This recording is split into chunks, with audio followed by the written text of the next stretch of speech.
see what we do. There we go. That's how we're going to do it. That's how we're going to roll, everybody. Well, hello. Welcome. Come on in, everybody. Come on in. We're just having a conversation with everybody and saying howdy to you.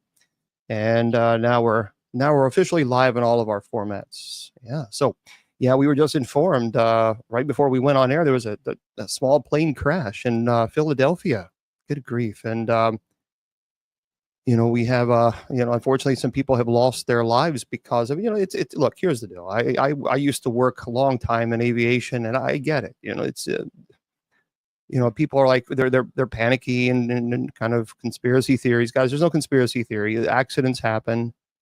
This is what happened. I mean, when you're in a plane, you're going pretty quickly. And so accidents do occur. This is why they have investigators, and they try to make it as safe as possible. But I mean, when you're flying at pretty fast speeds, accidents can happen. Mechanical issues. So these things occur, and so we certainly pray for those. From my understanding, there were casualties. So we pray for them and the families. It's terrible. Yeah. So and of course that American Airlines collision with the helicopter, it really irritated me, but I'll talk about that in just a second. But first of all, welcome to the presentation. Thanks, guys, for being here. So happy Friday to you wherever you are in this world. So I'm Bishop James Long, and welcome to the Sacred Division. Now, if you would like to do us a favor, and please visit our sponsor's website. That's KGRAD, D as in dog, B as in bicycle.com. KGRADB.com, and make sure you subscribe there. It's a really great site. I love the site, and it's already inexpensive as it is to subscribe. But please subscribe there, but put Bishop as your promo code, because you're going to get 30% off your subscription. So why not? I mean, that's only makes sense if you save money. Now, if you want to go to my website, simple, bishopjameslong, LONG.com, bishopjameslong, LONG.com. And there you go. That's my site. By the way, I do have 4 online classes that you can take, and they're absolutely free. Just giving them away. And all you got to do is just go to bishopjameslong.com, click on the class link. It's all online. You learn at your own pace. You even get certificates. So I even pay for all that. So, it's just enjoy it. That's education is important. Gotta share the education. So, and of course, if you want to go to the church's website, that's simple too, usocc.org. And we want to remind people that tonight, of course, we have night prayer. And if you want to join us for night prayer, we would love to have you guys. We're going to air it. It won't be on KGRADB radio, but it will air on all of my social media platforms. And by the way, if you ever want to know the schedule of the shows, it's real simple. All you got to do is go to my website, bishopjameslong.com, scroll all the way down, and I put a show schedule there. So you can see every day what we're doing, where we are, what social media platform we're using. You just click the social media platform, it takes you right there too. So we just try to make it as easy as possible for you, because we don't know what's going to happen with TikTok. And we want to make sure you guys have the from information that or wherever that you're watching it. That there's plenty of other places where you can watch the presentations. So so Monday through Friday at 10 p.m. Eastern Standard Time, we have night prayer. It's open to everybody. You don't need anything. It's all provided for you online. Sundays and Wednesdays, we have Bible study at 8 p.m. Eastern Standard Time. And then, of course, Friday is our paranormal show, what we're doing tonight. And then Saturday, that's when we have open mic, or we just chill. You guys get to talk to the moderators, just strictly on TikTok. So it's a great time. Let me just I can't turn my microphone up, because unfortunately this is this microphone here. I can't. There's no way to turn it up. So yeah, just let me know if you guys can hear it pretty loudly on TikTok. But that's unless I put it up closer to my jacket, I can. So can you guys hear pretty well? Just let me know. And okay, all right. Great, fantastic. Well, thanks, guys, on TikTok. All right, excellent. So look, here's the deal. Let me just say this about there's another plane crash. We talked about that. Here's the deal. These conspiracy theories, especially about terrible tragedies, really getting on my nerves. They're really irritating me. It is so disrespectful. I mean, no sooner than the American airline crashed yesterday with a collision with the helicopter, people within 10, 15 minutes ran on social media and spreading these ridiculous conspiracy theories. Look, people lost their lives. This is not a time to create idiotic conspiracy theories because you want clickbait so you can make a buck off of it. That's an abomination. It was a terrible, terrible accident. Human error occurs. And I used to work in aviation, so I know about aviation. I'm not an expert on it, but I'm pretty knowledgeable on the topic. I did work there for 5 years. So we just got to stop this ridiculous conspiracy. Every time something happens, is a conspiracy theory. And I just think it's appalling that people would take a terrible tragedy and take that as an opportunity so that people can click, make videos. So it's a clickbait. So people can watch it and make a buck off people losing their lives. It's terrible. It is terrible. And I'm sure, I guarantee you, I will guarantee you, I'll bet my right arm that people are already on social media right now making ridiculous conspiracy theory videos on this tragedy because a small plane crashed. Planes crash. This is what happens. Accidents happen. Now, thank God it's not as often as a car accident, but it occurs. There's mechanical issues. They occur. The human error occurs. So do me a favor, for those who lost their lives yesterday or Wednesday, and for those who lost their lives Friday, today, for this plane, if you see anybody making videos, conspiracy theories, don't watch it, because if you watch it, they're going to make money off of this. Protest it. Just scroll on. That's an abomination. It's just disgusting. It's disturbing. I don't understand. But so anyway, please do that. We would appreciate that. And I'm sure the families would too. Today is going to be a very interesting conversation. Now, I will leave TikTok chat on, but I'm already seeing some things. So if we have to put sub chat only on, I will. I would prefer not to, because people can't subscribe now. That's because of TikTok. There's no way to subscribe. So I'd rather leave the chat on for everybody. We're not politics, just be nice.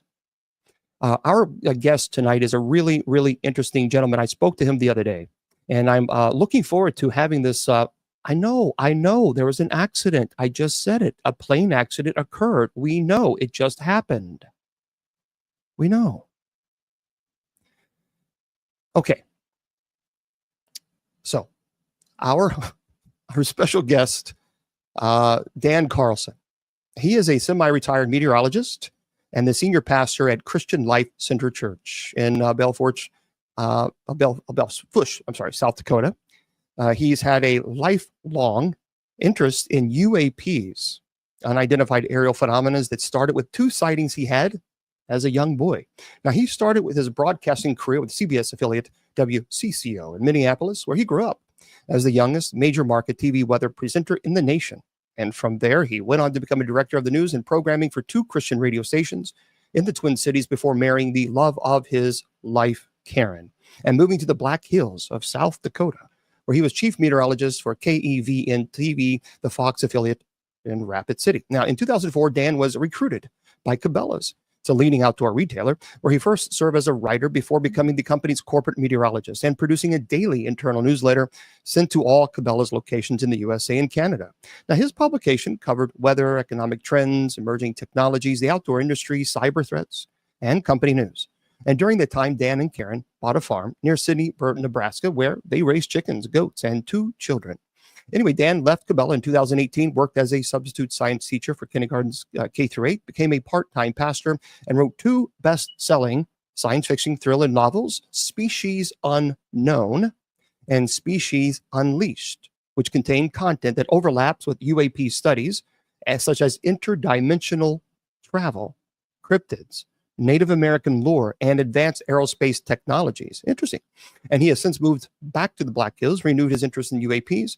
And while interested in all aspects of UAP and cryptids, Dan is especially adept at exploring and asking questions about potential moral, philosophical, and religious ramifications of human interactions with UAPs. Now, by the way, in addition to being a pastor, Dan has a side gig as a freelance writer. He's an avid outdoorsman and is fascinated in military history, especially World War II to present. So we really appreciate him taking the time and chatting with us today. And I want to introduce to you Dan Carlson. Well, hello there, Dan Carlson. How are you? Bishop Long, what a pleasure. What a pleasure. You were giving that introduction. I'm like, who is that guy? Oh, yeah. It's wonderful to be with you. You certainly have a resume, no question about that. Of all the careers, as far as the places, what you did, is there one particular career or genre, if you will, that you really, really are, obviously meteorology, but they are passionate about? Let's get there before we get to the UAPs. You know, it's Bishop Long, being yourself in ministry, I think that there is nothing that compares when a lost soul finds salvation in Jesus Christ. That is what is absolutely I'm passionate about, is to help people find that path to God. But as far as the other careers go, the one that people just will not let me escape from is the meteorology. Wherever I go, it's Dan the weatherman around the Black Hills, and people want to know what the weather forecast is going to be. Yeah, and it's interesting how people. We talked the other day about about the weather and especially the climate change, or if you actually believe in this. And it was interesting because you kind of schooled me on the difference between them. So because again, I am a novice when it comes to this. So let me just ask you, before we get into the UAPs and the really interesting the book itself, the books actually, is there do you believe in this global warming, or do you think it's or what do you think? I think that it cannot be disputed that the Earth is warming, and that it has warmed in the past. It has cooled down in the past.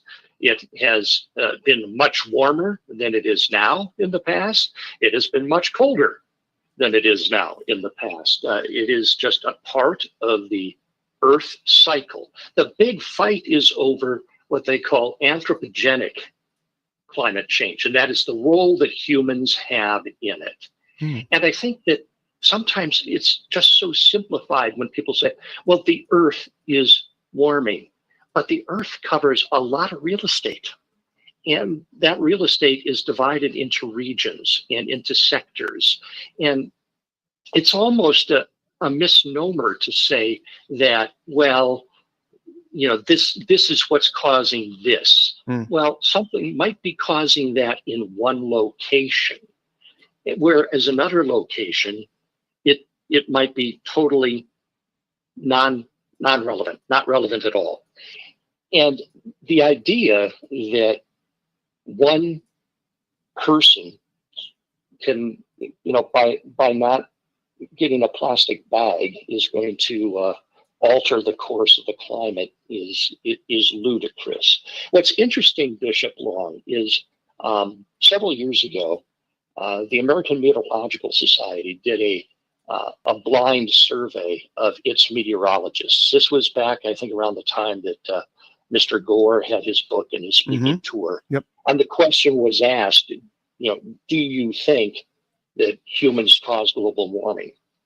And as long as they could remain anonymous, the meteorologists who answered that question split pretty much down the middle. It was like 49 to 51. But if you came out and didn't, you know, toe the line on the narrative on the air, well, you could get kicked off. You'd be what do they call it, canceled, as it were. You know, there's tremendous pressure to cave in. You know, as far as, you know, we talk, oh, the sea levels are going to rise. There's going to be all this catastrophic. Bishop Long, you and I know that when the sea levels rise, they're not going to go from the levels they are now to 200 feet higher in a week. It's going to be a very gradual increase. Mm-hmm. There will be plenty of time for places to prepare. And I tell people, of course, I'm an outdoorsman. I care about the environment. I think that God gave us a mandate in Genesis to take care of his creation and be responsible with the resources that he's given to us. Don't be stupid. But at the same time, the Apostle Paul writes in Romans chapter 1, starting in verse 18, about how people will be led astray and begin to worship the created things instead of the creator. And I think that that's what we're seeing now. You have people who think that the earth is a goddess who is to be worshipped. They refer to the planet as a she, and they go off these deep ends and they get into elemental spirits and all of that. Yeah, I tell people I am going to panic over climate change the day that no bank will issue a mortgage for any beachfront property, and no insurance company will insure beachfront property. Well, when I see that happen, and I see people who are at the head of the climate change movement evacuate their homes on the coast, then I'm going to be a little concerned. Then you start worrying. Yeah, it was interesting because I saw a picture the other day, and of course we'll get into the UAPs in just a second. But I tell you what, when I saw this picture, I thought, well, that's kind of unnerving. It was a picture that compared Pensacola, Florida, on January 23rd, 2025, on EarthCam with snow everywhere, and then in Juneau, Alaska, January 23rd, the same day, completely clear. I mean, see, that is so, but that in of itself is truly bizarre. And for those of you who want to, I can't show you guys on TikTok, but let me share this with everybody here that's looking. And so bear with me for a second. I'll see if I can show everybody what I'm talking about. It's odd, at least to me, because that doesn't make sense. But I guess from your perspective, it might. But there it is. For those on Facebook, YouTube, Twitter, Twitch, Instagram, I can't show you guys, but it is. You clearly see snow everywhere. Pensacola, Florida, right. January 23rd. The same day, Juneau, Alaska has no snow. It's green. It's lush. Mm-hmm. Well, we have to keep in mind, what is the climate of Juneau? People think, well, Juneau, Alaska, Arctic. Well, Juneau's an island. It's there right in the ocean. And being an island, the water is what moderates the temperatures at Juneau. So it's not uncommon for there not to be any snow in Juneau. And also, we can look at the upper level wind pattern and see right now that there's basically a ridge over the Gulf of Alaska, which is a milder air. And then it goes up into the Yukon and curves down into the southeastern U.S. And that is just the railroad for the Arctic air masses to slide out of the Yukon territory down over the Great Lakes. And that one got a little bit farther and I guess got record snowfall in Florida, the most that they've ever had. I think somewhere in the Panhandle of 10 inches of snow. Wow. But it's one of those things that is a weather event, but climate is not dictated by a weather event. Climate is dictated by weather over a prolonged period of time. And that was an anomaly. Now, if we start to see glaciers form in Michigan, and we start to have 6 or 7 snowstorms a year in Alabama, then we might want to start worrying. For those of you who are just tuning in, so we're speaking to our new friend, Dan Carlson. And he wrote 2 very best-selling books called Species Unknown and Species Unleashed, which, by the way, we will be talking to him about this. And, of course, we know this is Paranormal Fridays, and they love our Paranormal Fridays because this is all about paranormal night. And so, of course, several people are saying, talk about the UAPs. All right, let's get into this. So, first of all, your book, Species Unknown, I would encourage you guys, first of all, where do you suggest they go to purchase the 2 books that you have? They are right now available only on Amazon.com. Okay. And I think they're both under $10. And I do that because I'm not out to make money. I just want people to enjoy a good story. Excellent. And they are very good books. So, guys, pick them up. So Dan Carlson, that is, of course, who we're speaking to, and Carlson. And so let's talk about, first of all, the first book, Species Unknown. known. Now, chapter 1, this is a very interesting course. We're talking about, it's all about the sighting. And in part, you talk about your unwillingly encountering a mysterious aerial phenomenon in the Black Hills, which is pretty fascinating. And you describe the encounter and its immediate impact on your life and career. So, and of course, it sets the stage for some other interesting, I guess, witnesses and experience. So let's talk about the sighting. What did you see in chapter 1? Can you tell everybody? So, A Species Unknown is set in the Black Hills of South Dakota. For those of you who didn't know that South Dakota had a mountain range, the Black Hills is a mountain range located on the western South Dakota border and eastern Wyoming border. It is the highest mountain range between the Rockies and Europe. So it gets up there about 7,000 feet. It is densely forested in areas. And what I have here is I tapped into some Native American lore and some of the creatures that the Native Americans, we live in an area where the Sioux are the dominant Indian tribe, and in their lore, they have these stories about these creatures. And so I said, people come to me and say, I can't decide if it's a horror novel or a sci-fi novel or a thriller novel. It's got all that in there, but it sets the stage so that you start to think, oh, this is just another Bigfoot thing. But then you realize, no, this is not Bigfoot. Right. This is something even more frightening lurking in the forest. And then I bring together 3 characters from widely diverse backgrounds: a Native American who's a recovering alcoholic, who does work with youth, but has a very unfortunate past. I bring in the world's foremost man on predator behavior, Dr. Jake Sanders.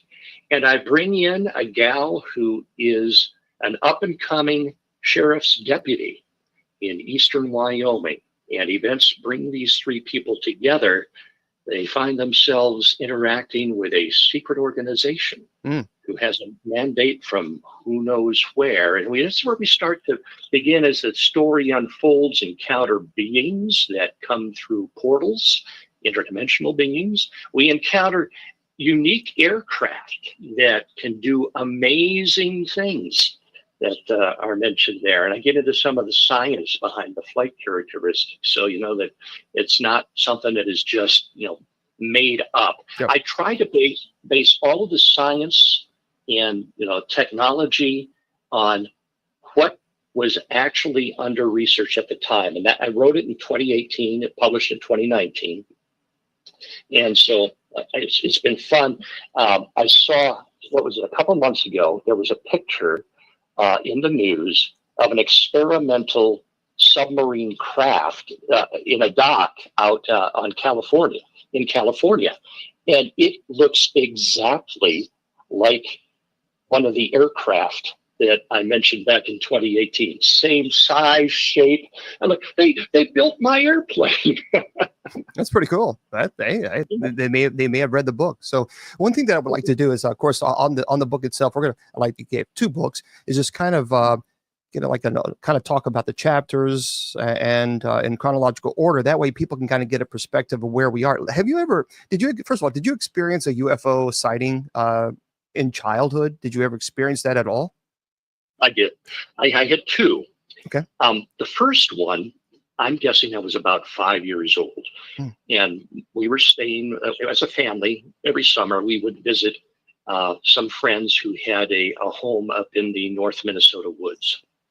And so we got out of the Twin Cities, went up there in the woods, and my dad, and I was like any kid, would just, eyes light up when Dad would say, I'm going to take you fishing.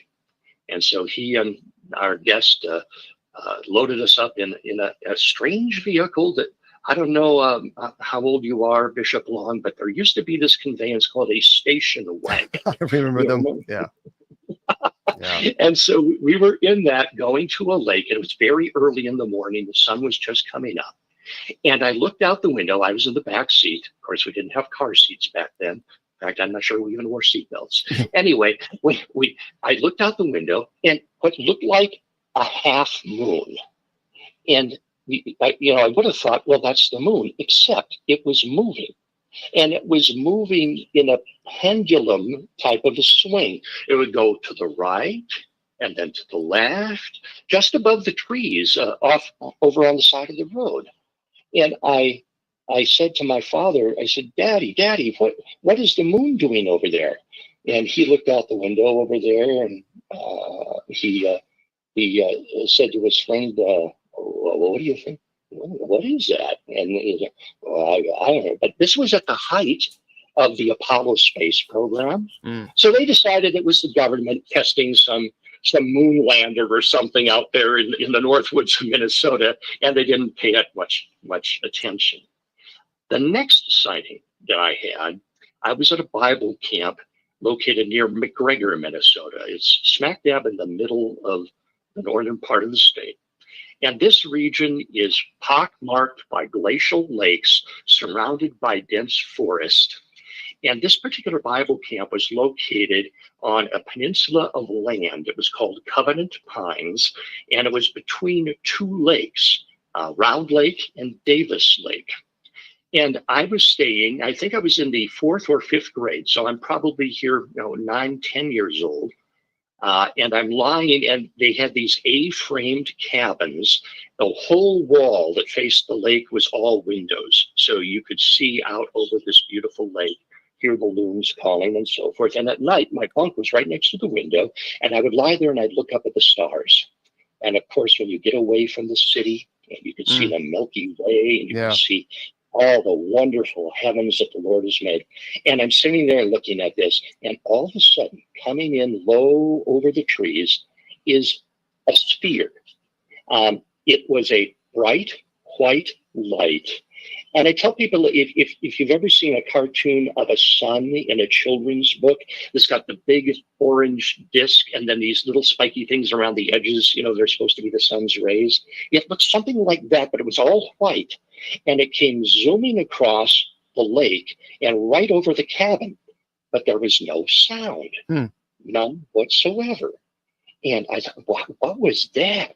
And then I saw it again. It came back going the other way. And at the far shore of the lake was a little bridge that you had to go over to get to the Bible camp that connected to another lake. And this thing swooped down to just above the bridge, like it was looking at the bridge. And then it zoomed off to the east at a high rate of speed. Now, I've always loved airplanes, and like you have had an interest in aviation. I used to be a private pilot, and I knew that could not have been an airplane for a number of reasons. Number one, it was too low, would have been a violation of the rules. Number two, zero sound, and just this silent, fast movement. And it was very maneuverable. It's the acceleration, the way that it could dip down and then zoom up. It was not following the standard smooth flight that you would expect with an airplane. And so that got me really interested. And I had a friend who was interested in, back then we called them UFOs, back in the old days. I don't know if you remember those. I do, certainly. We went to the library, and I was one of these weird nerd kids that when I was interested in something, I would go to the library. I want to get every book that I can on the subject. And then my parents knew I was into this. Of course, they thought, no, there's no way. But humor him, at least he's not out doing bad things. True. So they gave me a gift one day, and it was a book by J. Allen Hynek called The UFO Experience, in which he outlined his studies of the phenomenon. That was the first book I ever read on UAP. And so we, my friend and I, we began to really devote ourselves to this. And it's strange because the more we got into it, the darker things got. And that's where some spiritual things begin to happen. And I know that you're well versed in this, and maybe you can offer some guidance as to what you think was going on here. But I was raised in a Christian home. I was in church every Sunday morning and Sunday night, and on Wednesday night, our life revolved around activities at the church. So I knew who Jesus was, I knew the Bible stories, and I believed. But there was just this feeling of darkness the more I got into this, and I started to look into some other areas of the occult, werewolves, vampires, alien monsters. I remember reading a story about a UFO incident about something called the Flatwoods Monster, and I got obsessed with that for a while. And then one night I was lying in my room, in my bed, and I just had this overwhelming sense of a presence that was not a good presence. And I looked over, and we had thick shag carpeting in my bedroom. And I'm going to tell you what I saw. I'd leave you for the interpretation. I saw footfalls on the carpet, as like somebody was invisible, but was walking across my room. And that's when I said, okay, I can't do this anymore. And I pulled myself away from that. When I was a man, having grown up a little bit and having studied the word, gone through various Bible schools, become a Protestant minister, I feel a little bit more spiritually equipped to poke my nose back into the UAP subject. And I was listening to another podcast that airs on this particular network, and it's by Martin Willis on his UFO podcast. And he had a scientist on there, this would have been almost a year ago, who was bad-mouthing Christians and basically said that Christians lack the intellectual capacity to be listened to about anything on this subject. And so I wrote to Martin and I said, Mr. Willis, I think that this is something that is unfair. I have a science background. I'm a believer in Jesus Christ, and I am interested in this subject, and I think I can discuss it intelligently. Well, that led to me being on his program. We had a good discussion, went almost 2 hours. And then I also found myself on the UAP Crossfire program. Commander Cobra invited me on that one. And now I'm a co-host on the UAP Crossfire. So that's kind of my journey through the UAP experience. And I'm particularly interested in the spiritual and religious ramifications of the subject of UAP. It's an interesting topic. I mean, UAPs, because there's so much going on now with, with all these sightings, of course, the drones, but we understand what the official announcement of what the drones were. But now, is my understanding that I believe in 2019, 2020, did you have any type of, there was some type of UAP drone flap in northeast Colorado and western Nebraska? Are you familiar with that? Absolutely. Tell us about that, because I believe you investigated that. Is that correct? Yeah. Investigate might be a strong word, because I was kind of in the middle of it. I had them flying right over my farm. Oh, wow. What happened then, it was right after everything had shut down for COVID. It was that Christmas time of 2019, and then moving into the new year. In my area, which was it's in Cheyenne County, Nebraska, which is right on the Colorado border. And people began to report strange things in the sky that they felt were drones. And I agree that, yes, some were. What was intriguing is they would come out every night and they would seem to fly grid patterns or search patterns. And they would visit places like grain silos. They would seem to be like they were mapping farm fields.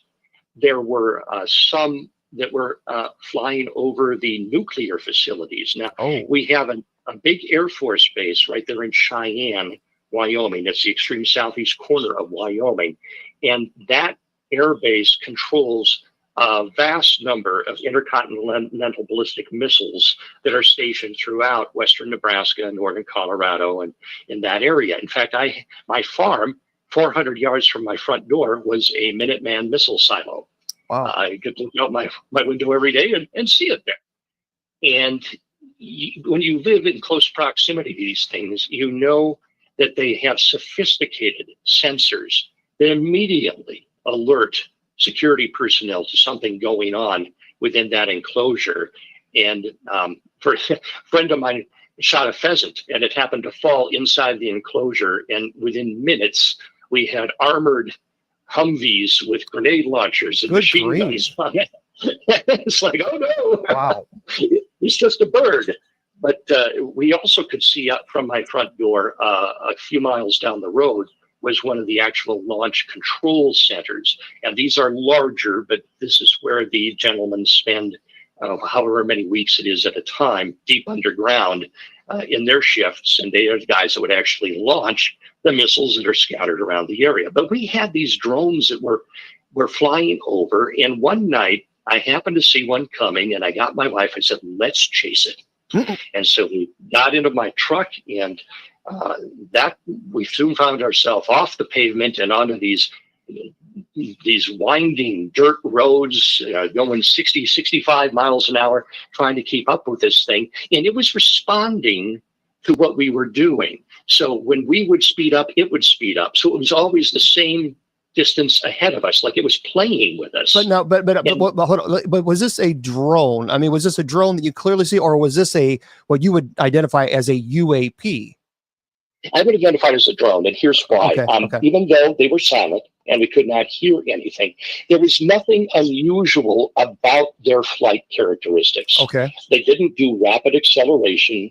They didn't do super tight turns. They were just, it almost seemed like they were looking for something or mapping something. Okay. So, everyone in the area is theorizing. They're saying, okay, what are they doing? Why are we seeing them? Now, some said, well, they're mapping. Well, that's something you do in the daytime. Daytime, yeah. Some people say, well, maybe they're looking for natural resources, water or whatever. Again, something you do in the daytime. Why does it have to be done at night is the question. So I wrote a big, long thing on Facebook about my theory. My theory was it was a military test where they had people who were going out and doing like a little game. They would take an object of some kind and hide it out in the countryside, and then unleash the drones to see if they could go and find it. Well, there was never any response to that, but the community seemed to think, oh yeah, that sounds reasonable. I mean, so we started to see unmarked vans deep out in the countryside. Wow. Parked there. Nobody around, but easily a place that someone, could drive and take out a drone and then launch it and then go hide somewhere. So a sheriff in northern Colorado, a couple counties over, when he heard about this, he said, anyone who sees one of these vans, I want you to photograph it. I want you to send me the photos. If there's anyone there, I want you to video them. I want to know what they're doing. Of course, they didn't have license plates. So there's no way they're just unmarked vans. Well, the next morning, that same sheriff was on the media, visibly shaken, saying, what I told you to do yesterday, don't do. What? Stay away from these things. So that sounds like military. Then someone must have told him, knock it off. Yeah, that's what I theorized.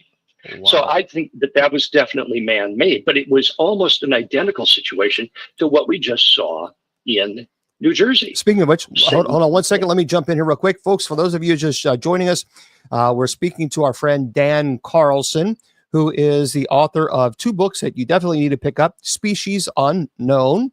And of course, his second book is Species Unleashed. And you can purchase those at Amazon. Now, you kind of pivoted a little bit to the New Jersey. I want to present this to you and see what you think and kind of get your opinion on this. This is from TK Randall. And it writes, the White House provides new information on New Jersey drones phenomenon. So new details have emerged this week, courtesy Donald Trump's new press secretary, Caroline Leavitt. So late last year, the appearance of dozens of mysterious drones over air bases in New Jersey sparked a global phenomenon that wound up making headline news across the world. Nobody seemed to be able to explain what the drones were, including at that time the government.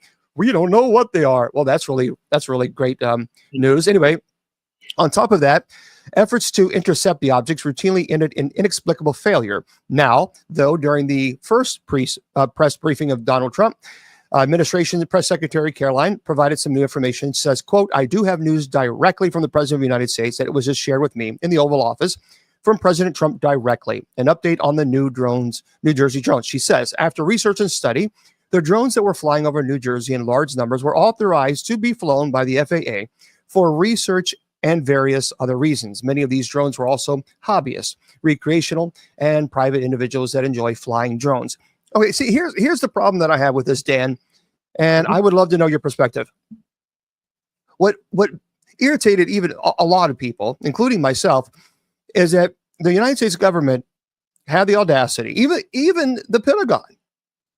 The Pentagon did a briefing on these drones because I watched it, and well, we really don't know what they are right now. What do you mean? You're the Pentagon. How can you not know what these things are? And everybody acted like, from the top, the highest military official, on down to everybody acted like, oh, we just really don't know what these things are. And that was certainly not giving no one peace of mind, including those people who live in the region.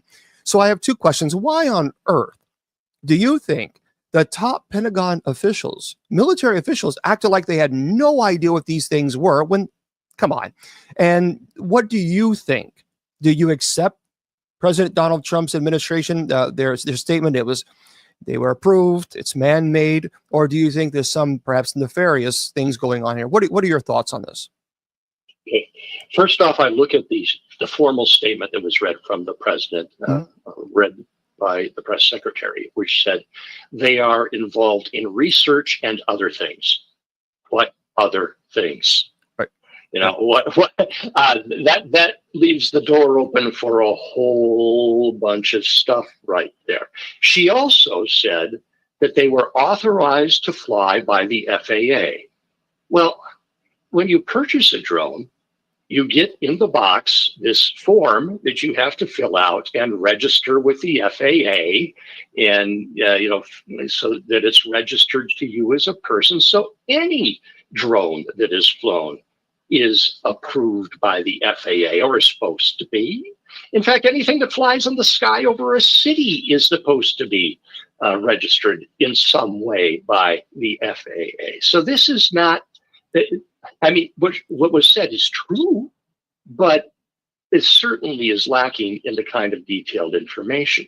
Now, I read also here just a few days ago that the government was conducting a test around Schenectady, New York, for a nuclear attack. World War III, they were talking about in prepping for World War III. Well, whoa. Yeah. I mean,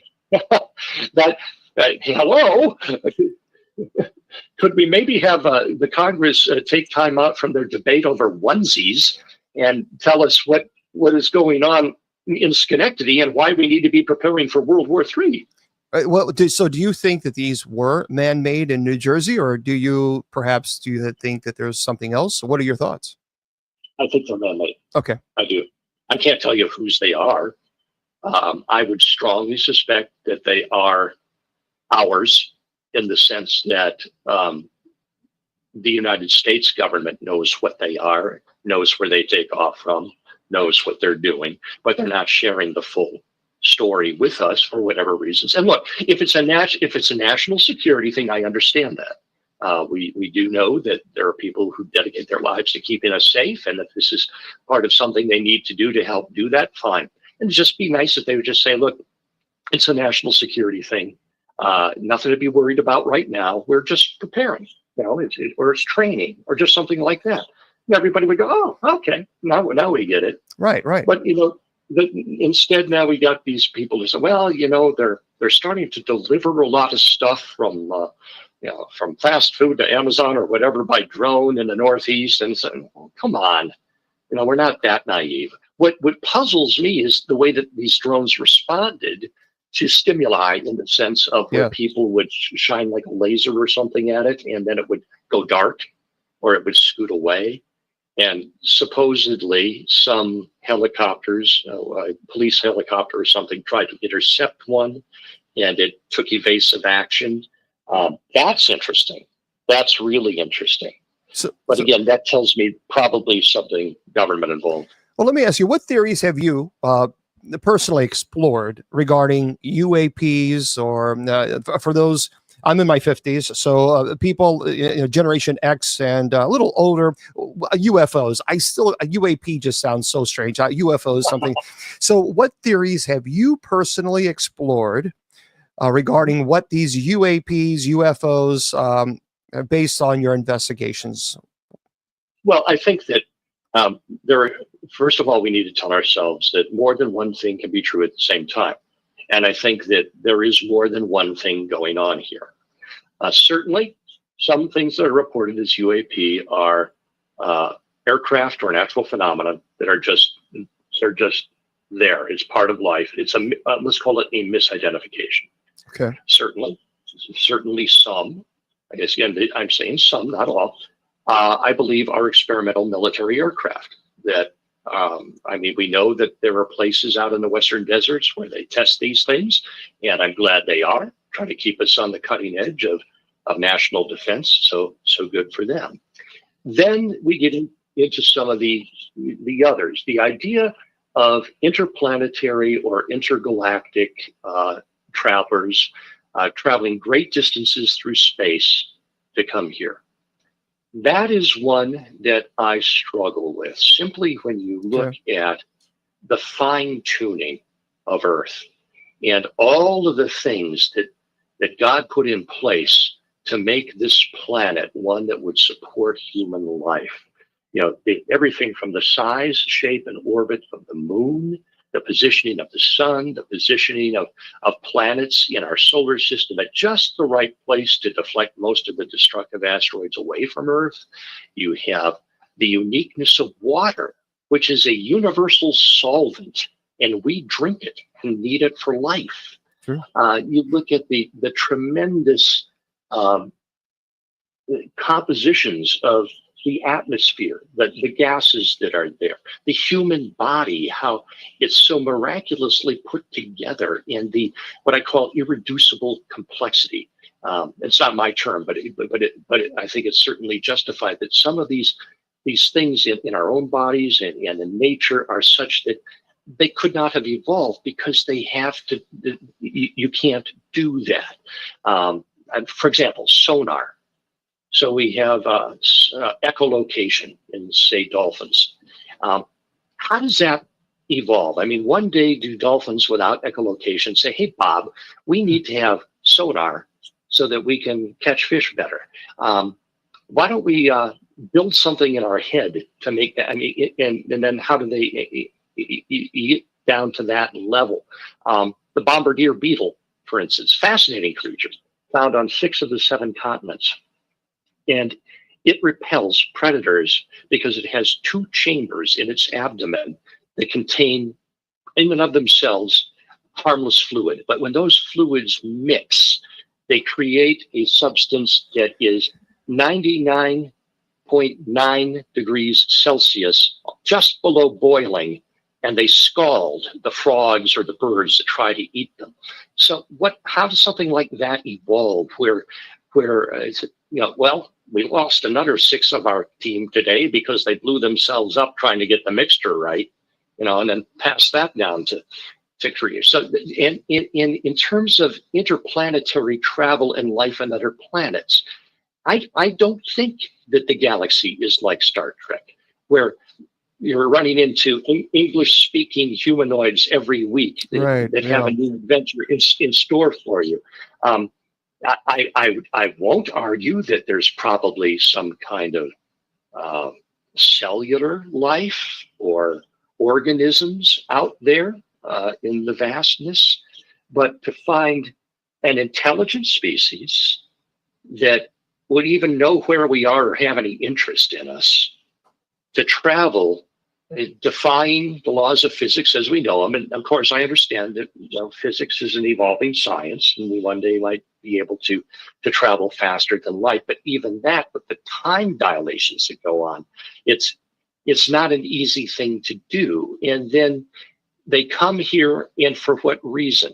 And that's why I look very carefully at the supposed messages that these beings give to humans. And I say to myself, I'm sensing wolf in sheep's clothing here, something along those lines. So long story there, but basically saying there's the interplanetary, the interdimensional. That's the one that I lean to right now. And I'll tell you why. Throughout human history, human beings have known and understood that there are beings from other dimensions that interact with humanity. Such Angels. as? Angels. Angels, okay. Demons. They live in a realm that is unseen to us for the most part, and yet they are capable of interacting with and influencing physical objects and so forth. The Bible says they walk among us, that we could be showing hospitality to someone, kindness to someone, unaware that they are an angel, and that we're ministering to them even as they minister to us. So you have this idea that some people have that an announcement of beings, higher beings from another realm is going to somehow destroy religion. No, I actually think it's going to affirm it. I think it's going to tell us that, well, maybe these cave drawings we have of these marvelous beings are these things that you can only see from the sky, the pyramids and all of that. Maybe these people were rated a little more advanced than we give them credit for. Well, let me ask you this. Can you share an example? And for those of you just joining us, we're interviewing Dan Carlson. We having an interesting conversation, of course, and Species Unknown. That's one of the books that he is the author of. And of course, the other book is Species Unleashed. Can you share an example that's, I think, a particularly compelling piece of evidence that you have encountered, whether it be UAPs, UFOs, Bigfoot, if you believe in Bigfoot, anything that we would consider paranormal or even ufology? Have you ever seen evidence that is so compelling that you say, look, I know for a fact, based on the evidence that I've seen, that either UFOs or UAPs exist, or Bigfoot, or interdimensional beings? Can you share any type of evidence that you've seen or captured, or et cetera? Well, as I mentioned, being an experiencer in the sense that I have seen objects in the skies that I cannot explain. That's a fact. People see things in the sky they can't explain. So are UAP real? Absolutely. I mean, these are unidentified anomalous phenomena. Okay, now let's drill down to what are they? And I think there we have to take a look at where does evidence point to. And when you really take into consideration the complexities of interstellar travel, there's just so much that has to be unpacked there. And then to have them crashing, you'd think that, well, maybe they would have done some research as to our atmosphere or something before they got here to have them just fall out of the sky. Then we start to look at the interactions that these beings have with people and the messages that they give to people. And some of them are absolutely terrifying encounters, where you have beings entering bedrooms or homes at night and taking people out and doing unspeakable things to them, and saying, don't be frightened, don't be frightened. Well, of course you're going to be frightened if they're doing this stuff. Do you accept the possibility of grays, for example, existing, or do you outright reject it? No, I think that people are having legitimate experiences. Okay. I do not discount the experiences that people say. I do, however, feel that they are demonic. Okay. I think that these are manifestations of fallen angels. Because, and Bishop Long, I'm sorry, I'm not up on the theology of demonology and so forth, but I tell my congregation, Satan doesn't really care what you believe, as long as you don't believe in Jesus. And if he can get you to believe in something other than Jesus, he wins. But why abduct? But okay, but there have been abductions where people were abducted and even taken into a spacecraft, an aircraft, a UFO. So why? I mean, if people are saying that they're being abducted and put on horrible experimentation, scientific, whatever it might be, why would a demon have the need to fly around in a UFO or a spacecraft? Well, I think that we know that demons themselves can take various forms, and angels can take various forms as well. I find it interesting when we go back into the far history before the flood, and Scripture itself, the Bible that we have, doesn't give us a whole lot of detail, but there are some other writings like the Book of Enoch that talks about the fall of these angels and how they are the ones who came and taught humanity things like how apothecary, pharmaceutical stuff, how to work metal, how to make things. And this knowledge was imparted to them by these beings who were fallen angels. Well, why would an angel know how to do that? Where did the angel get his skill in metallurgy? And so this is really a fascinating line of conversation, because then you get into things that we can't be certain of. We can only speculate to. When we see in the book of Exodus where God is giving instructions to Moses about who to appoint to construct certain items that are going to go into the tabernacle. He says, choose this person because I have put my spirit in him with the skill to do this. And you read, for instance, you can look up online recreations, replicas of the candelabra that was made that goes into the tabernacle. And then you read in Scripture where it says it is to be formed from a single piece of gold. That somebody could work and create something like that from one piece of gold. I'm not sure that there are craftsmen today that could do that. And this is where the word inspiration comes in. If you look at the etymology of the word inspiration, it means to be infused with the Spirit. And in the Middle Ages, it meant when somebody was inspired that the Spirit of God was on them that gave them the ability to do this. Today we just say, well, that's inspired, meaning that there's something extraordinary that this person has in terms of a gift or an ability that nobody else seems to have, or to that degree. And so we call them inspired without really understanding the source of that word and where it comes from. But I do believe that the spiritual interacts with the physical. When we get into crashed spacecraft, this is an area where I will admit that particular theory struggles a bit, because you have these things that are there, that are physical, tangible things that we're reverse engineering or trying to reverse engineer. So then we have to ask ourselves, is this a being or a group of beings that has somehow either fallen from the state of grace or been created by fallen angels for the purpose of leading us astray? In the book of Revelation, we read about some bizarre creatures, frog-like beings coming up out of the ocean, locust-like beings, tormenting people. These are demonic, but they are also at the same time, they are physical representations of something. So I think this is a whole area that is perhaps underexplored and underdeveloped, unless perhaps you have some insight. Am I far off base here? No, I think that's what we have to do. I mean, when we theorize as far as aliens and do they exist, what are they? There's so much. It's interesting conversation to have, because someone Jonathan posted in the chat, and that's true. I'm sure you're familiar with the movie and the book Fire in the Sky. Yeah, Travis Walton. Now, what are your? I would love to know, what are your thoughts on that particular case? Do you think, in fact, he was abducted? Do you think that what he experienced and said he experienced? Well, what are your thoughts on that? I think that he had an experience. What exactly that was, I can't say, but I know how it manifested itself to him.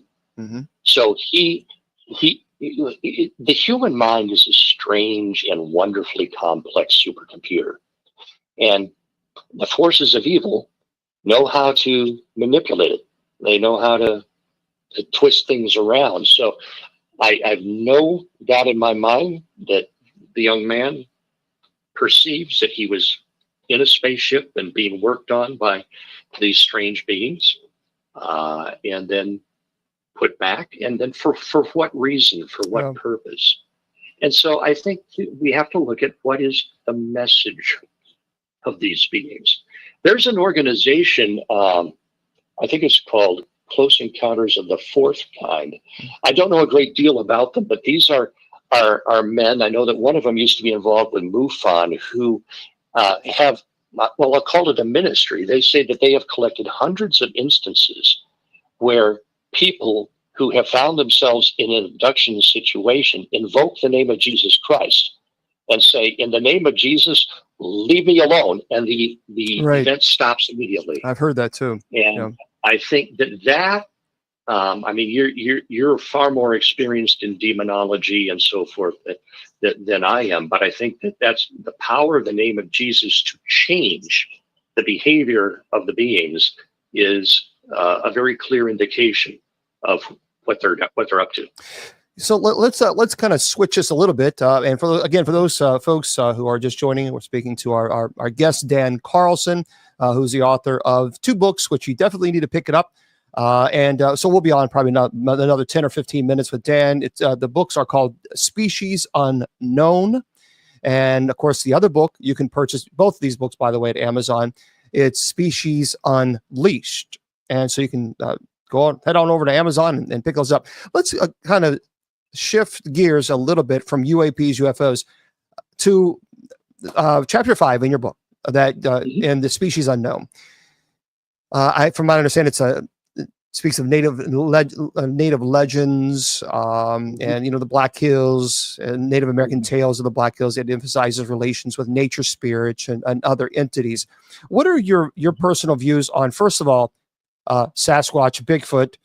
Do you, based on your own research, do you accept that Bigfoot perhaps exists, or do you think that it's a figment of your imagination or misinterpretation, perhaps of a moose or bear, and other nature spirits?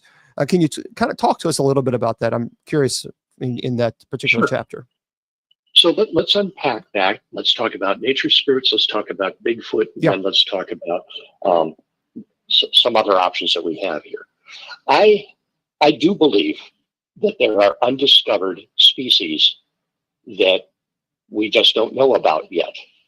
I do certainly believe that people are encountering something in the woods that they can't explain or can't identify. I think that we have to be open-minded about these things. Bishop, do you know about how many new species are discovered every year? Oh, it's amazing. It's astounding. It is astounding. People think that we have all the knowledge. We don't. We absolutely don't. I think people will be shocked. And 10 to 20,000 new species discovered every year. And yes, many of those are insects, small reptiles, amphibians, whatever. But just recently, I read a new species of orca, of whale, has been discovered that we didn't know. And this is not that uncommon to find these new species of larger mammals. People, I think, don't really understand just how dense and inhospitable some of the wild places of Earth still are. When you think of some of the jungles of Indonesia and Southeast Asia, and just how difficult it is to get into them. Central Africa, the Congo, places in there, even places in North America where the forests are so dense. I was up in Alaska once and I wanted to conduct an experiment. I'm a fairly large man, just under 6 feet. At the time was about 250, extremely broad shoulders. And I set up a camera and wanted to see how far I could walk into the brush and not be seen. I went 6 feet and was talking to the camera, and you had no idea that I was there. Oh, wow. That's how dense it is. I once read a report by an individual who was looking into the whole Sasquatch thing. And he said that there were places in the Pacific Northwest where you could hide a small herd of elephants and nobody would know that they were there. It's just that dense and that inhospitable. Well, people say, well, how come we never find a body? Right. Well, see, I have spent a lot of time out in the wild, hunting, fishing. I have never come across a fox that died of natural causes. I've never come across a mountain lion that's died of natural causes, or a bear, for that matter, that's died of natural causes. So nature has a way of cleaning up her messes very quickly. Mm-hmm. I saw an experiment done once, I believe it was in Alabama, where they took a recently road-killed white-tailed deer and set up cameras around it and put it off in the brush and wanted to see how long it would take until there was no trace of that carcass left. And it was less than 7 days. Oh, wow. For an animal that big, you have immediately the bugs and the insects come in and they lay their eggs and they start eating. You have the birds of prey, the scavengers that come in and start eating. You have your smaller mammals that come in, your foxes or your coyotes, things like that won't ignore a free meal. And what they tend to do is they tend to drag the bones off. They tend to take, the pieces here and there. And that's why, so oftentimes if you're out in the woods, you might encounter, say, a jawbone and say, okay, that's the jawbone of a deer, or that's the leg of a deer. But you very rarely will encounter a complete skeleton in one place. And some people actually argue that it's a possibility that if Bigfoot exists, they may be even burying their dead. Yes. Now, I understand some people think that Bigfoot might be an extraterrestrial being, that there have been correlations of sightings between Bigfoot and UAP. Yeah. Now, that's not to say there isn't the possibility of a Bigfoot-like creature, because when I read those stories, and then I read the stories of just the average person seeing an ape-like animal, the Bigfoots that hang around UAPs, they tend to behave differently. They tend to be more openly hostile. They really? Tend to be. That's interesting. Yeah. So, no, wait. Now that's pretty. So you have found through your research that Bigfoots that pretty much correlate with the UAPs are that the temperament is completely different. Yeah. Yeah, but at least in the materials that I've read. Wow. As far as the others, let's say that there is a large species of ape that walks upright. And when you consider that these are seen on almost every continent except Antarctica, mm-hmm. that there has to be something to that. Yeah. And it's not unusual for a creature whose natural inclination is not to want to be seen, to not be seen. They know how to hide. And if you get back into the woods of some of these places, if you're covered in dark fur, there are so many ways that you could hide, where someone could walk right by you within 5 feet of you and they'd never know you were there. So another thing that I've been wondering, and I'm not as well studied on this as some people, is I think that the Sasquatch are able to climb trees, and I think that sometimes they're right above people and they don't know that they're there. We know that species of ape do that. Let me ask you, what is your theory as far as why? Because a lot of people are asking, what is your theory regarding Bigfoots that are near UAP encounters, if you will? Why do you think there is such a temperament change? There again, we get back into the demonic, and I don't want to make it sound like I'm looking for a demon under every bush, but if you want people to keep away from an area, what better way to manifest than a large, strong, smelly, ill-tempered man-beast thing? I think it's a UAP watchdog. Let's put it that way. That is so interesting. That's because most of the time, from what I read, of course, I don't know many about UAPs and Bigfoot as far as the correlation there, but it seems like Bigfoot just kind of at least most people have told me from their encounters, it just wants to be left alone. But I find that so fascinating that that when it comes to UAPs and the Bigfoot's behavior seems to change with aggressive behavior. It's almost sounds incredibly territorial, especially with the UAP observance in a particular area. So that is interesting. And there's another area of I would call it the occult here, but let's talk about shape-shifting demons. Mm-hmm. The skinwalkers, they might manifest as a Sasquatch to scare somebody away from something. Demons can take any form they want to, and so what's to say that they couldn't take that form?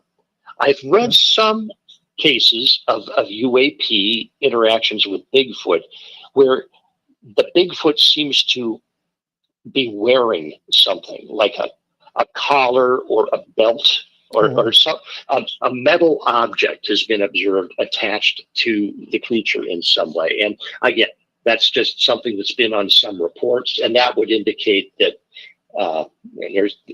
is it a shock collar? What is it there? Is it an insulin pump? I don't know. It's just something that it has on it with the more ill-tempered ones. And maybe that's just to make them mean so they'll keep people out of an area. I don't know.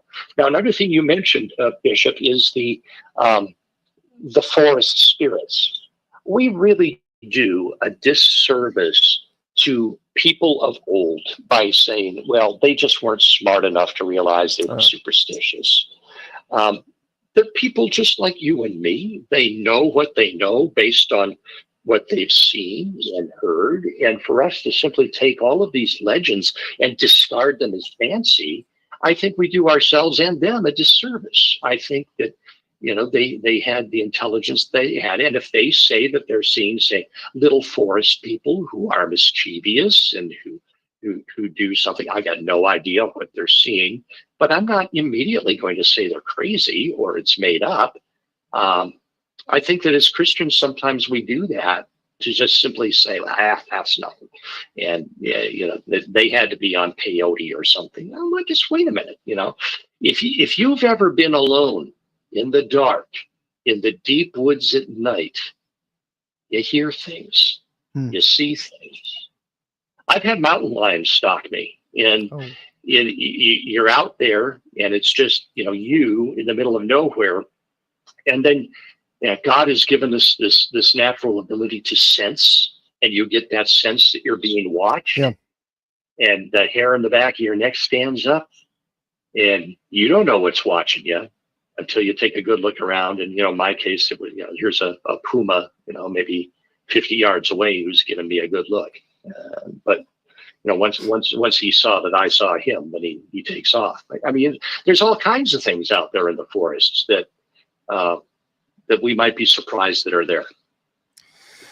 Well, I tell you what, this has been an amazing conversation. We're going to have to definitely bring you back because there's so much. There is so much when you look at this and you break it all down with UAPs, with Bigfoot, with nature, species, animals, spirits. There's a lot. There is a lot here. So again, for those of you who are just tuning in, we're talking to our friend Dan Carlson. Make sure you pick up his book, Species Unknown. You can, by the way, you can purchase them in Amazon. And of course, the other book is Species Unleashed. So definitely do yourself a favor and pick them up. And Dan, we certainly do appreciate you jumping on and chatting with us and giving us your time. So thank you, sir.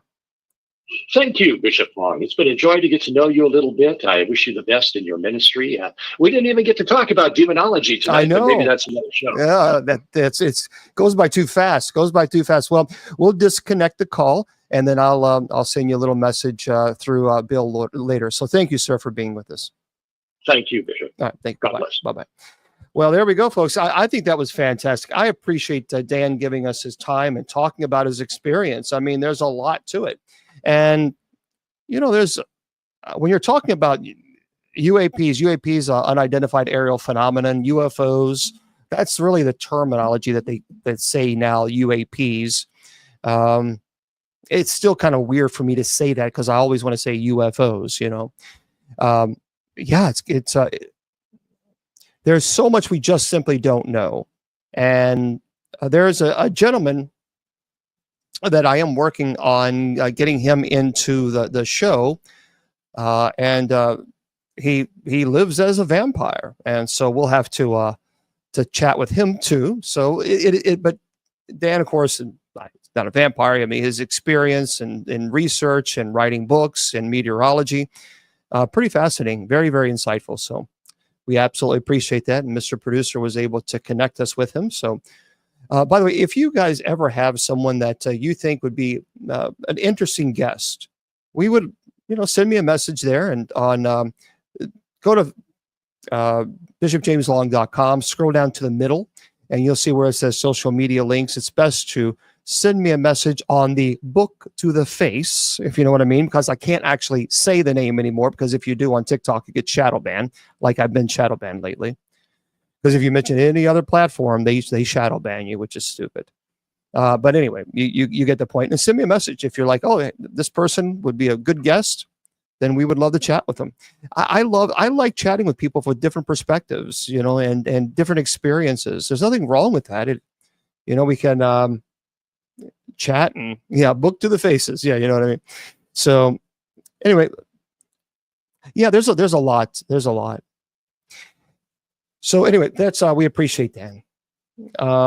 Right, Belmondo. Absolutely. Yeah, Jason, I've had the opportunity to meet Jason several times. Busy guy. He's really, really busy. That's the only same thing with Zach. Zach, I contacted him and said, come on my show, and he did, but that was 10 years ago, and he is just very, very busy. So we'll see. But there we go. So we appreciate him chatting by. So if you have questions, I'll entertain them regarding demonology. There, of course, can you imagine people were rude? Some people were rude on TikTok. Can you imagine that? When you're in the middle of an interview and someone is asking you a question that does not relate to the actual interview itself, there's a reason why we don't stop everything we're doing to answer that particular question, because we're giving an interview. So yeah, imagine. Chip Coffee, I had him on once. Chip was really sick. Chip, he almost lost his life. Chip had an upper respiratory infection, and he was in deep, deep trouble. So he's had to have some time to recover from that. So there we go. So, well, I can teach on demonology as an exorcist for the church, and as someone who's been doing it for 25 years, I'd be more than happy to teach about, well, I do actually. I've been doing it now for 20 years, and 2002, 23 years. So I know, Shauna, I know. I do have a lot of really interesting articles that I want to bring this to your attention. So if you have questions regarding the paranormal, demonology, now's the time to say, hey, I have a question, and we'll be more than happy to ask. Yeah. Yeah. Oh yeah, I agree. Dan was we appreciate Dan. Yeah. The first sign is oppression. So, first of all, Rocket, I'll answer your question. Is possession few and far between? Yes. I have performed 33 exorcisms in 25 years. I get thousands and thousands of requests every single day. People from all around the world contacting me, asking me to, go to their home because they think they're possessed or something of this nature. Now, so someone is asking about oppression. It really starts with infestation. So you have three stages: demonic infestation, demonic oppression, obsession, and then possession. So you go out, you paranormal investigate, you do something you shouldn't do, such as invite, and now you have an attachment. And of course, you go home, now you have demonic infestation. And then because of that, now you're having oppression issues, meaning it begins to attack your intellect and will. And then once your intellect and will has been eradicated, or in a very vulnerable state, a weakened state, then of course possession can take place. Yes, all the exorcisms here that I perform were in the United States. I've never been outside of the country, actually.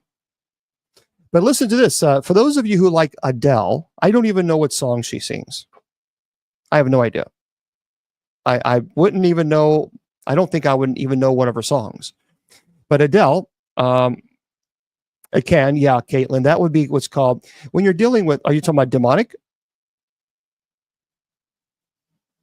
So like,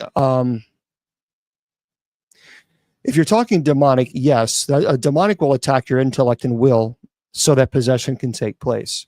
But listen to this. If you guys are interested, let me just read this real quick. But like T.K. Randall, Adele's former home is, quote, unsellable because she said it was haunted. Well, sometimes even star power is not enough to sell a house that has a paranormal reputation. So guys, I'm actually reading an article, so I won't be able to answer a question. So Lock House, a sprawling grade 2 listed mansion nestled in the West Sussex countryside, would seem to be an ideal purchase for anyone with deep enough pockets. But it was the words of one of its former inhabitants, the singer Adele, that may have doomed it to being redeveloped due to the difficulties the current owner has experienced trying to find a buyer. Now, for some time now, the world-famous singer-songwriter has hinted that the property is haunted. And during an interview with CBS in 2012, she stated that it was quite scary. It has also ended up featured on lists of celebrity haunted homes. Now, this might seem harmless enough, but now the building has become practically unsellable because nobody seems to want to buy a house that is rumored to be haunted. So, quote, the plan is now to convert the building into 3 separate houses and a cottage. My good grief. I mean, you have a house big enough that you're going to separate into 3. See, this is what I'm saying. You have a house that is big enough that you can separate it and create 3 separate houses and a cottage. Do you really need a house that big? Anyway, Adele purchased the property saying it was haunted, and the applicant has actively tried selling the property for 14 years, despite the property being consistently marketed by top agents. No offers have been. Well, I wonder how much she's asking. Perhaps maybe no one's buying it because she's asking for an ungodly amount of money for it. When you have a house that you can actually separate it into 3 houses, people are probably thinking, well, maybe it's too big of a house. Just saying. I mean, really, good grief. Okay. Yeah, it's kind of crazy, isn't it? No. Look, Bobby Mackey's was an interesting location, but there are other locations that are far more frightening than Bobby Mackey's. Far more frightening. But I mean, Bobby Mackey's was legitimate. I mean, there were some crazy things that were occurring, but no. Okay. Those things. Yes. Yep. Millennial Mom of 3 is asking, have you ever seen where possessed person knows things that others they couldn't know? Yes. Now, when a person is possessed, there are 2 terms that is often associated with demonic possession, and the terms are retrocognition and prognostication. So retrocognition is the ability to know your sins, not because they can read your mind, but because sins fall under what is called ordinary demonic activity. And so therefore, that is why they know your sins, because when you sin, the devil tempts you to do so, or demons tempt you to do so, you fall into it. That's why they're aware of it. That's why we have a sacrament of reconciliation prior to performing an exorcism. So it takes away that ability for retrocognition. The prognostication is the ability to know the future. And so during an exorcism, there's no such thing as a conversation. We actually silence the voice because we do not have any conversation with the demonic. We demand the hour of departure and its name. And that is all we need. And that is all any exorcist should ever be involved with. I mean, anything else is just inappropriate. So there really is no such thing as a conversation with a demonic entity. That really should never occur. Yeah, maybe I should go to the house and bless it. I think that would be a good idea. Yeah, Adele or whoever owns this house, you can separate into 3 things and 3 homes. Can you imagine? Good grief. I mean, how many homes do you need? That's a lot. I mean, that's just cray. I can't bless you because I'm not where you are. I mean, I can offer a blessing online if that's what you're talking about. So anyway, yeah, that's a little I mean, I don't know, but okay. So let's get into this here. And I have other articles that I want to share with you guys in just a second. But first, we have to have some chill out music that we always play, right? Okay. No, no, there are other clergy besides priests that there are Pentecostal preachers and things of this nature, but we got to be careful because sometimes, you know, they perform rituals that they really shouldn't be performing. And when they do that, they can actually cause some serious problems. So I'm trying to find this thing here.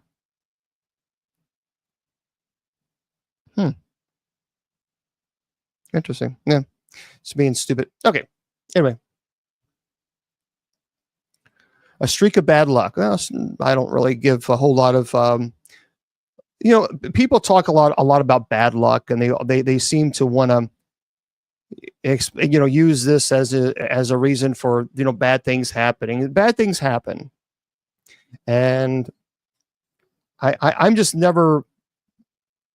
I don't really get a whole lot into the whole bad luck then, because then you use this perhaps as a crutch sometimes when bad things happen. It's always bad luck, bad luck, bad luck, and I kind of avoid that. So yeah, you're okay if your house is blessed. Yeah. Thank you for inviting people about the darkness that can affect. Yeah, that's right. That's right, Kendra. Yeah, it's pretty. I have a headache, but I'm doing good. I'm doing all right. Okay. So if you have any questions, feel free to jump in, and I'll try to answer them as much as I possibly can, and go from there. Listen to this. I saw that this was interesting. I don't know about this one, but I think this is going to kind of shock you a little bit. When I read this, I thought, is this true?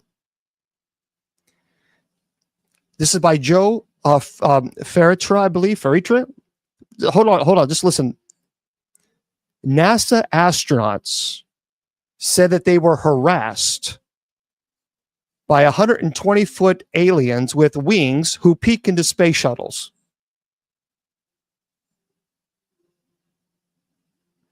Hold on. A self-proclaimed UFO expert, Chris Bledsoe, has spoken out about the moment that, quote, angelic beings were looking into the space shuttle and smiling at NASA astronauts. So, anyway, an alien lover has described the moment he says NASA astronauts were harassed by 125-foot tall beings with wings who were peeking into a space shuttle.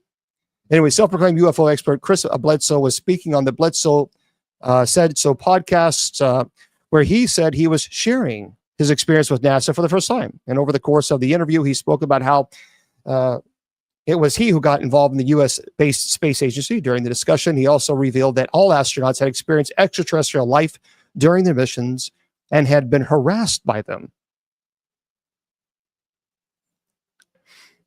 I know a few astronauts, and not all astronauts report this. Anyway, he claimed that he was drafted into the, quote, independent government organization to help them understand what the aliens wanted with them. Bledsoe's experience with aliens as orbs, as he described them, date back in 2007 when he was on the verge of losing everything on the financial crisis and suffering from a debilitating chronic disease. Bledsoe says he had a moment that changed him forever. Anyway, what he says is just simply is not true. It's just simply not true. Not all astronauts have reported seeing 125.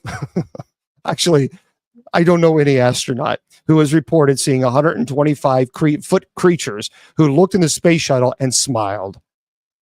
I'm sorry, guys. No.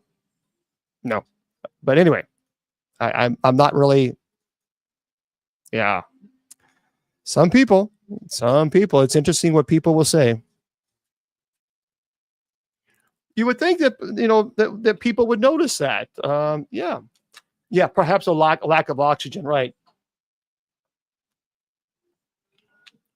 Yeah, I think we'll get. We'll ask Willie Windwalker to come back on again because he's always a great guest, and I think that'd be great. This is interesting. Listen to this. I want to know what you guys think about this. I have, let me just read it to you. This is by Samantha Ibrahim. And just listen to this. Prince Harry contacted Princess Diana through a psychic who, quote, claimed to have powers. Prince Harry has shared an emotional account of contacting his late mother, Princess Diana, through a psychic who allegedly possessed supernatural abilities. In his memoir called Spare, the Duke of Sussex reveals that he sought the assistance of a medium to communicate with his mom, who tragically died in a car accident in 1997, just weeks before his 13th birthday. The Duke was fortunate to receive a message from the late princess through the psychic, who told him he was, quote, living the life she couldn't. The psychic reportedly told the now 40-year-old, says, you're living the life she wanted for you. In his memoir, Harry also alleges that the unnamed woman informed him that his mom was with him right now, causing his neck to warm and his eyes to tear up. She continued saying Diana knew he was looking for clarity and feels your confusion, adding that she understood he had so many questions and that answers would come in time.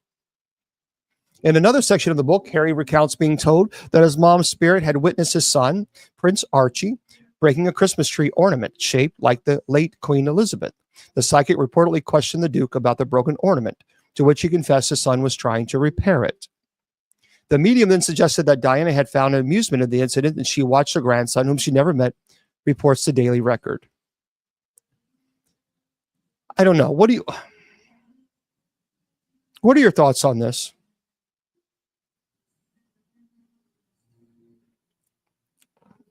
What intervention do you need?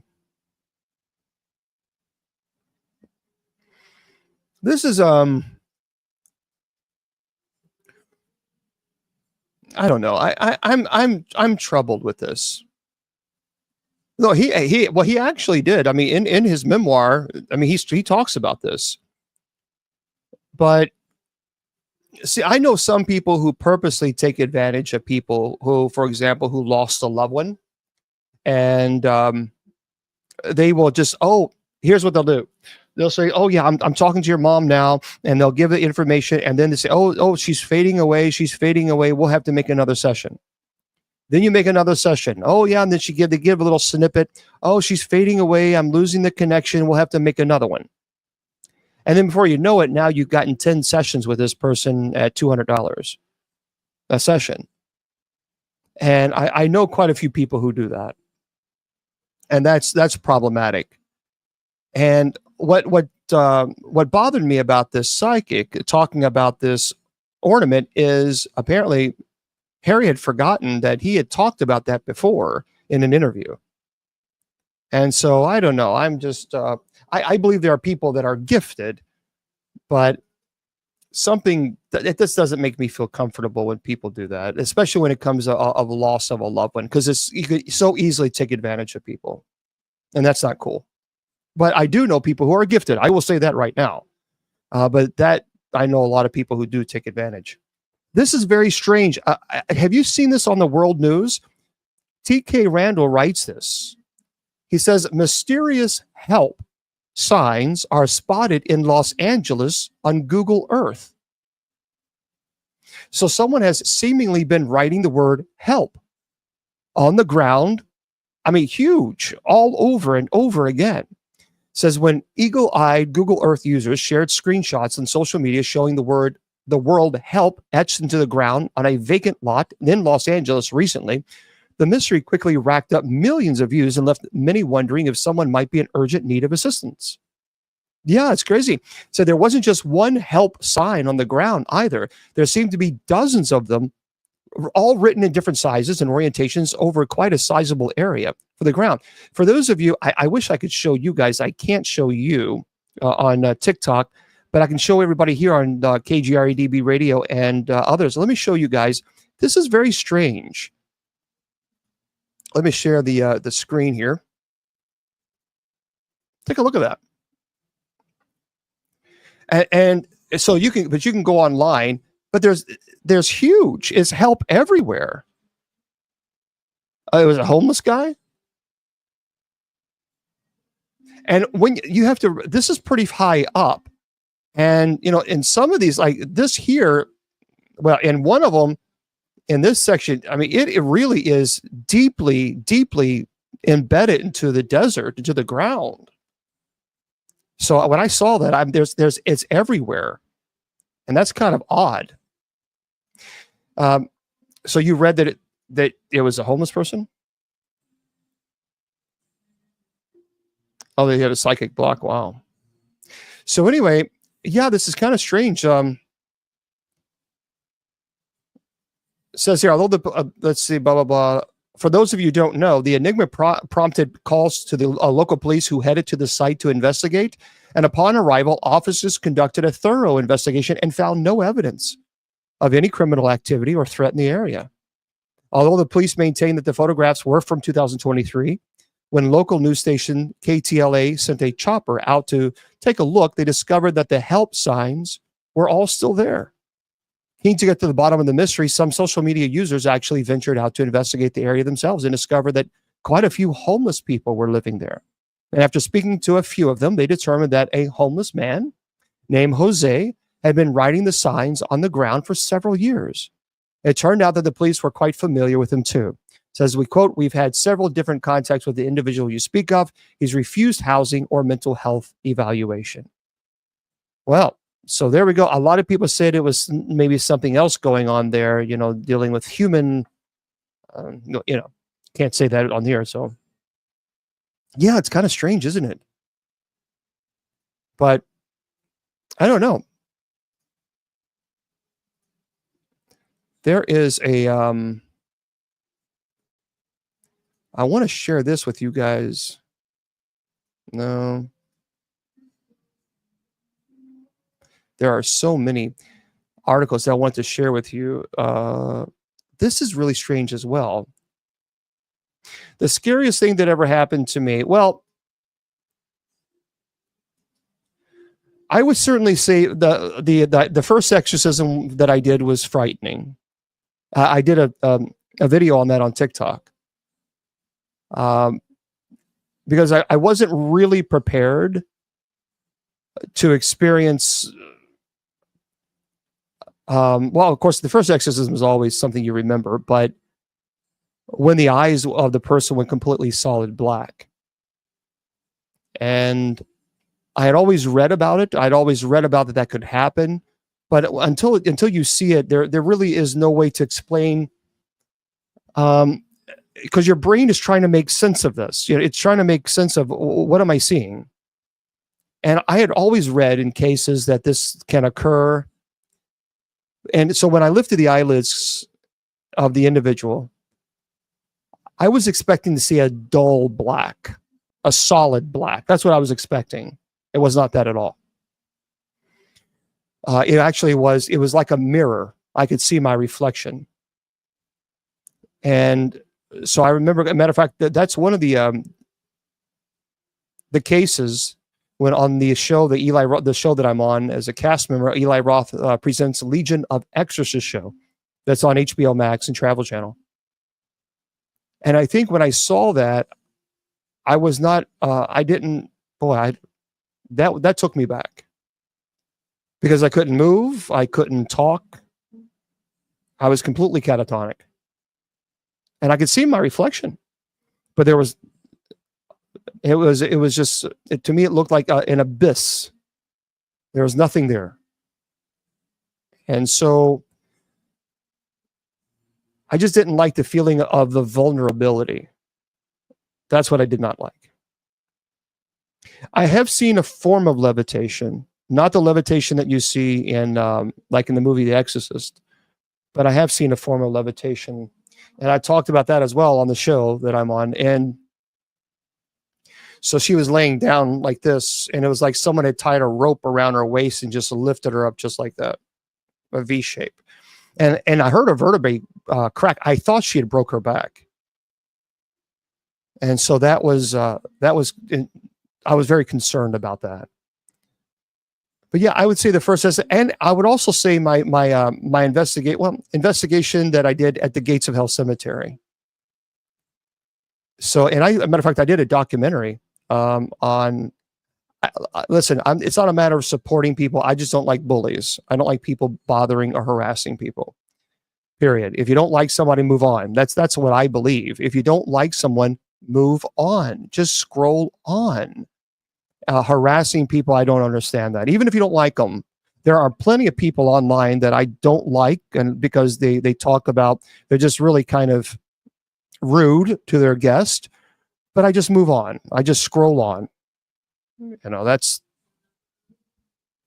what adults do. But yes, I would say the Gates of Hell Cemetery was probably the ones, for those of you who don't know. So the gates, about 20 years ago, a family had contacted me and asked me if I would go to the cemetery. It's an old abandoned cemetery. They had family members, you know, grandmothers and great grandmothers. It's an old abandoned cemetery. It's no longer being used. But people go there and they do things that they should not do, obviously. And right, Gina. And so they asked me if I would go and bless the ground. So I said, sure. Because they said there was a lot of satanic rituals that were performed there. So when we went there, here's what happened. Hang tight with the questions because I'm telling the story. So there's one way in, there's one way out. It's an old path, and there's a oh, of course people can't behave, just can't behave like a nice person. So there's a fence. I don't know why people can't just behave. It's so difficult for people, isn't it? Stupid. But anyway, there's a fence around the cemetery. And in the very, very back, they call this the witch's tree. And so we were back there, and it was in the middle of summer. And it was at night, and the crickets were going, and we heard, and then the wind started blowing the top of the trees, but there was no wind where we were. We couldn't feel any wind, but we saw the trees just going back and forth, and there was like hundreds of shadow people that we would just see dart behind the trees. Originally, it started like maybe 10 shadow people, and we thought it was the locals trying to scare us. And this was around midnight, and they kept darting behind the trees, and then it got to 15, then 20, and then 50, and it looked like they were trying to close us in, and we were like, it's time to go. The jury is really out on shadow people. I've had cases where shadow people is absolutely demonic, and I've had other cases where shadow people were not. And so we decided it was time to leave because we were not there. We were there to investigate, find out if there's any evidence of anything occurring. And so we decided to leave. We went to the front, and there is a tree, a big tree right in the front of the cemetery. And our backs were towards the cemetery, and one of the investigators had his flashlight shining on the tree, and we heard the flashlight rattling because this was the old days, like, you know, had batteries, you know, the batteries inside the flashlight, and we heard the rattling, and we turned and we looked to, and he was shaking, and his eyes were huge. He was terrified, and we all turned around and we saw this tree. I don't know what it is. I've said it before. I don't know what it is. I can't define it. Every one of us saw this massive, it looked like a 10-foot creature. And it had and the moon, it was a full moon shining right behind, so we could clearly see it. To me, it looked like a huge bat. It had a long torso, the face of course, the bat. The eyes were like a fluorescent red. The wings were spread out. I mean, it went from tree to tree to the whole entire tree, and it was looking right at us. It didn't utter no sound. He was shining the light right on the sucker. We saw that. We saw this thing. So I mean, the flashlight was right there. And to this day, we don't know. I don't know what it was, but we knew that it didn't make any noise. But we knew that if we had went an inch closer, then we were going to be in trouble. And so we both, all of us, said it's time to leave now. So we slowly backed away, and we got in our car and we left. To this day, I don't know what I don't know what that was. And then when I finally got home, I guess it was like 1 o'clock in the morning. At that time, I had a little dog named Kylie, and No, this was one of those things. This was a different experience than a demonic. I know the experience of a demonic. I know what it feels like to be in the presence of a demon. This was something different. I don't identify this as a demon. There's something. I don't know. I don't know. I can't define it. I don't know what it was. But when I got home with Kylie, she was an older dog, and I took her out in the front, and there's bushes across the street there, and a large open field. And as she was doing her business, this was around 1 o'clock in the morning, that same night, I heard a growl. I'll never forget it. It was the deepest growl I have ever heard in my life. It was like someone had put a bass speaker on the back. I've said this a million times, on my back, and turned the bass up. I could feel the growl in the chambers of my chest. And it was, and Kylie just froze. And the growl was so deep. If you've ever heard of a lion, much deeper than a lion. I mean, it was deep. And I grabbed Kylie. I said, no, we're going in. So yeah, I don't know. I don't know what that thing was.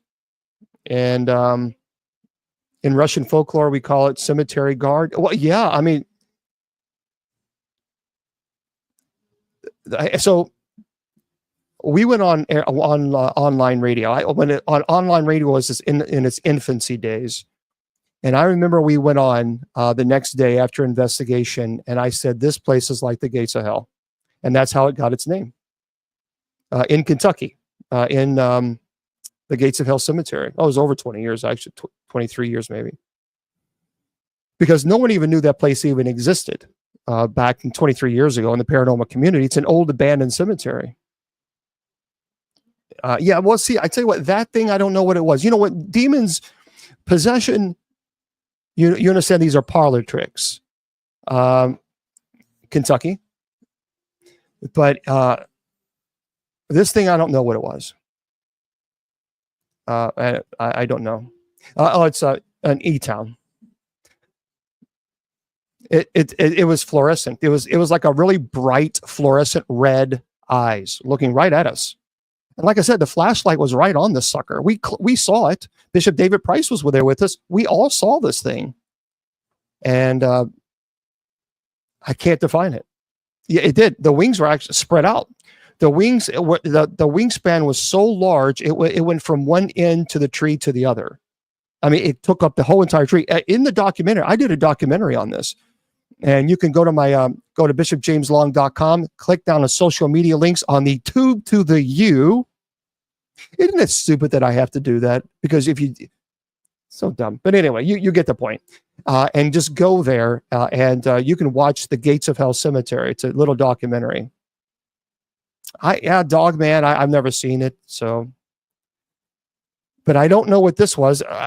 Perhaps an elemental. I don't know. There's a lot of theories as to what this sucker was. What it was, I don't know. I just simply don't know. Now, for those of you who are listening to this in podcast, we're going to say goodnight to you guys. So I want to remind everybody that all of the presentations are podcasted. So you're more than welcome to go to the podcast and check it out. There we go. I want to make sure I do this right. Now, tomorrow we're going to be here at 8 p.m. Eastern Standard Time. I'm going to stick with TikTok for a little bit longer tonight. But tomorrow we're here at 8 p.m. Eastern Standard Time with open mic night. And so Judy Ann will bring with us. We'll chat for a little while. And then we bring the moderators on afterwards. So that's tomorrow night. Sunday is Bible study. So you're welcome to join us. Later on tonight, we have night prayer. And of course, we'd love for you to join us for night prayer tonight. We start at 9:50. So about an hour from now, we will open the chat for everybody. And then we close chat at 10 o'clock because we're engaged in prayer. And then I stay with TikTok for a little bit longer after that. But we do so hang tight, TikTok, because I have to say good night to my friends there on KGRADB radio, etc.